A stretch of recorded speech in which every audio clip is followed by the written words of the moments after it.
ప్రజల భద్రత సంక్షేమమే లక్ష్యంగా కేంద్రం కొత్త ఆన్లైన్ గేమింగ్ యాక్ట్ తీసుకువచ్చింది. ఈ బిల్లుకి ఉభయ సభల్లో ఆమోదం దక్కడంతో ఇకపై చట్టంగా మారనుంది. దీంతో తెలంగాణ సహా దేశవ్యాప్తంగా అనేక మంది జేబులు గుల్ల చేయడంతో పాటు ప్రాణాలు కూడా తీస్తోన్న online betting యాప్స్కి break పడనుంది.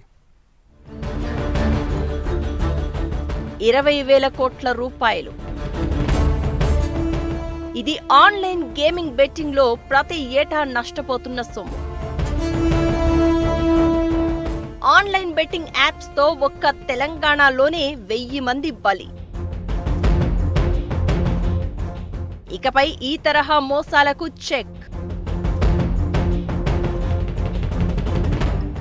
Online money games service ఇస్తే 3 ఏళ్ల వరకు జైలు లేదంటే ₹1 కోటి జరిమానా. ఇప్పుడు ఇలాంటి దారుణాలకు చెక్ చెప్పేందుకే కేంద్రం చట్టం తీసుకొస్తోంది. రియల్ మనీ గేమ్స్, డబ్బులతో ఆడే ఆన్లైన్ ఆటల మీద నిషేధం విధించే కొత్త చట్టం రూపుదిద్దుకుంది. ప్రతి సంవత్సరం 45 కోట్ల మంది తమ కష్టార్జితాన్ని ఆన్లైన్ గేమింగ్ వల్ల నష్టపోతున్నారని తెలిపింది. దీనివల్ల సంభవించే మొత్తం నష్టం సుమారు 20,000 కోట్లుగా అంచనా వేసింది. దీన్ని అరికట్టాలనే ఉద్దేశంతో promotion and regulation of online gaming bill 2025ను పార్లమెంటు ముందుకు తెచ్చింది. ఈ బిల్లు ప్రకారం మనీ గేమింగ్ లో పాలు పంచుకున్న సంస్థలపై ప్రధానంగా రాష్ట్ర ప్రభుత్వాలు చర్యలు తీసుకుంటాయి. నిర్దేశించిన నిబంధనలను ఉల్లంఘిస్తూ ఆన్లైన్ మనీ గేమింగ్ సేవలను అందించే ఏ వ్యక్తికైనా 3 ఏళ్ల వరకు జైలు శిక్ష లేదా ₹1 కోటి వరకు జరిమానా లేదా రెండూ విధిస్తారు.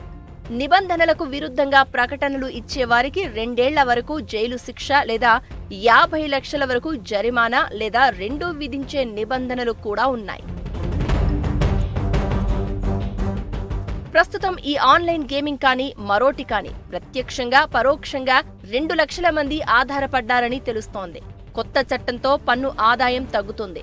అయినా కూడా వినియోగదారుల భద్రత, నేషనల్ డిజిటల్ ఇంటిగ్రిటీ కోసం కూడా ఈ చట్టం అవసరమైంది. అక్రమ విదేశీ బెట్టింగ్ వెబ్సైట్లు, మట్కా ఆపరేటర్లను పూర్తి స్థాయిలో నియంత్రించడానికి కొత్త చట్టం వీలు కల్పిస్తోంది. ఇదే సమయంలో ఈ రంగంలోని కంపెనీలు, క్యాసినో ఆపరేటర్ల నుండి జీఎస్టీ రూపంలో $4 బిలియన్ పైగా పన్నులు కడుతున్నట్లు చెప్తున్నారు. ఇది దేశ రియల్ మనీ.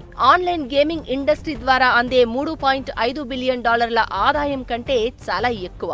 ఈ రంగం నుంచి సంవత్సరానికి 25,000 కోట్లకు పైగా ఆదాయం పన్నుల రూపంలో కేంద్ర ప్రభుత్వానికి అందుతోంది. Dream 11, games 24/7, Nazara technologies, games craft, mobile premier league ఈ రంగంలో టాప్ ప్లేయర్లుగా ఉంటున్నాయి.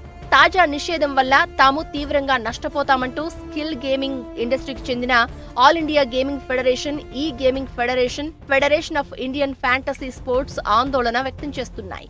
ఈ మేరకు కేంద్ర హోంమంత్రి అమిత్ షాకి విజ్ఞప్తులు చేస్తున్నాయి.